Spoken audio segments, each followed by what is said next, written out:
During the 20th century, China replaced its backwards imperial dynasty with a fast-growing capitalist republican system. Despite what you may think, China is actually a capitalist country. I'll explain that later. But first,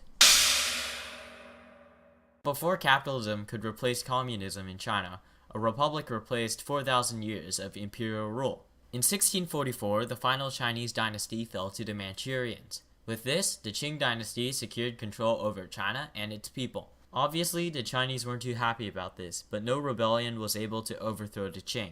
As time went on, the power and the authority of the Qing government declined, as Westerners were able to defeat China time after time. China had also been humiliated by Japan, a former tributary state. By 1911, the Chinese people had lost faith in the Qing government. In the Xinhai Revolution, the Chinese were able to overthrow their Manchu overlords. Within a decade, however, the instated provisional government had fallen apart, and warlord states fought each other to reunite the country. In 1923, Kuomintang nationalists and the communists formed an alliance to end the civil war. In 1927, as the alliance moved northwards, the Kuomintang turned on the communists and kicked them out of the alliance. The Kuomintang were unable to capture the fleeing communist leadership, who retreated to the north. By the 1930s, the nationalists were almost able to reunite China. The only parts of China they had to conquer were the frontiers.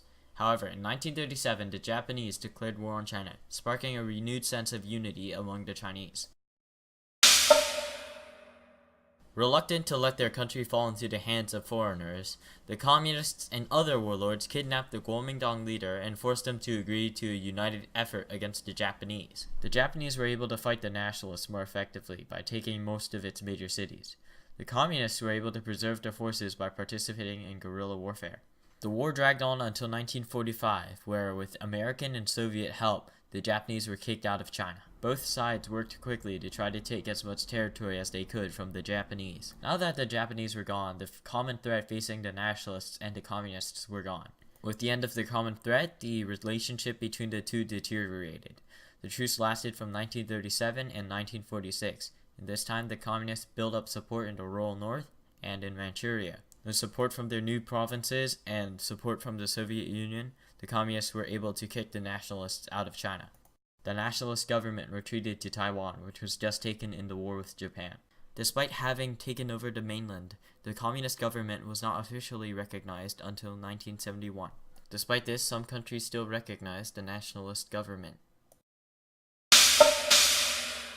Now that it had defeated the nationalists, the communists had to deal with poverty and anti-communists in war-torn China. The Chinese government began the Great Leap Forward and the Cultural Revolution to try to tackle these issues. The Great Leap Forward was an industrialization paid for by crops. The attempt failed, and millions of peasants starved to death. After that, the Cultural Revolution was an attempt to remove anti-communist influences from China. Intellectuals, right-wingers, and landowners were persecuted. And Chinese traditions, even writing, were also targeted. This effort helped stifle reform and keep China back from modernizing. After the death of Mao, a new government came to power in 1978. This new government worked to reform China's economy, pulling it away from communism and into a more moderate economic position. It began encouraging the export of goods from China all across the world, making China a leading exporter. Even though the Prime Minister resigned in 1989, the changes made were kept in place. So therefore, despite being an officially communist country, China has actually embraced capitalism. You can see this in advertisements they have in China, and in Chinese companies such as Tencent, which has its hand in all of these games.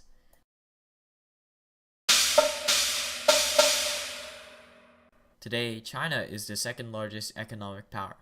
The success seen in the country following its capitalist reform and opening to the international community show how reform and openness to trade can transform a poverty-stricken nation into a superpower.